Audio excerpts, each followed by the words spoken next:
Naitwa Ali Mohamed Nguli, katibu wa chama cha wafanyakazi wa serikali za mitaa TALUGU mkoa wa Tabora. Mnamo tarehe 11 majira ya jioni tulipata taarifa ya mtendaji wa kata ambaye ni mwanachama wetu, mtendaji wa kata ya Mwanduti katika kata ya Muongozo, wilaya ya Kaliua. Alivamiwa na watu wasiojulikana pindi alipokuwa anatoka kutekeleza majukumu yake kufuatilia mradi wa zahanati. Kwa walimvamia watu wasiojulikana na wakampiga, wakamshambulia kwa mapanga na kumkatakata vibaya na kumjeruhi na vile vile kumtelekeza bila msaada wowote. Vile vile tunashukuru jeshi la polisi kwa sababu liliweza kufika kwa haraka baada ya tukio kutokea na kuweza kuchukua mwili wa ndugu yetu mpendwa Bwana Paulo Madinda na kuukimbiza hospitalini kwa ajili ya kuhifadhiwa. And then na taratibu zingine za mazishi zikaendelea. Kwa hiyo tukauaga mwili.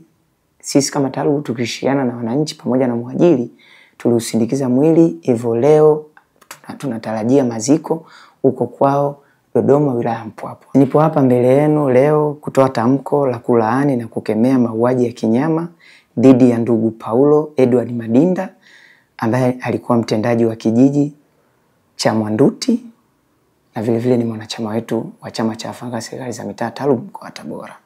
TALUGU tunalaani vikali kitendo hiki cha kinyama kilichokatisha maisha ya mtumishi wa umma aliyekuwa akitumikia taifa lake kwa uadilifu na kujituma.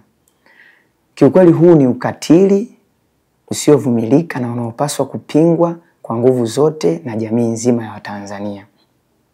Mauaji haya ni kielelezo cha changamoto kubwa ya kiusalama wanazokumbana nazo watumishi wa umma hasa ngazi ya vijiji, kata na kada zinginezo. TALUGU tunaiomba serikali na vyombo vya dola kufanya uchunguzi wa kina na kuhakikisha wote waliohusika na unyama huu wanakamatwa na kufikishwa mbele ya vyombo vya sheria ili haki itendeke. Vile TALUGU mkoa wa Tabora tunao imani kubwa na serikali ya awamu ya 6 chini ya Dr. Samia Suluhu Hassan, Rais wa Jamhuri ya Muungano wa Tanzania, lakini pia tunao imani kubwa na serikali ya mkoa wa Tabora chini ya kiongozi shupavu Paul Matiko Chacha, kwani amesaidia mambo kadhaa ya watumishi mkoa wa Tabora.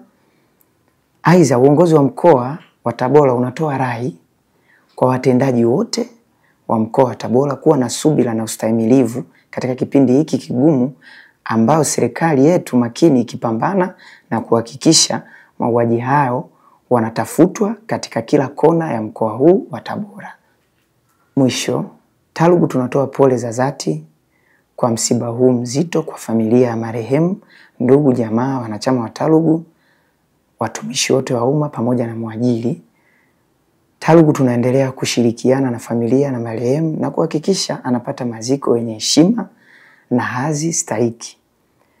Kwa pamoja TALUGU tunapinga na kulaani na kukemea ukatili wowote dhidi ya watumishi wa umma. Asante.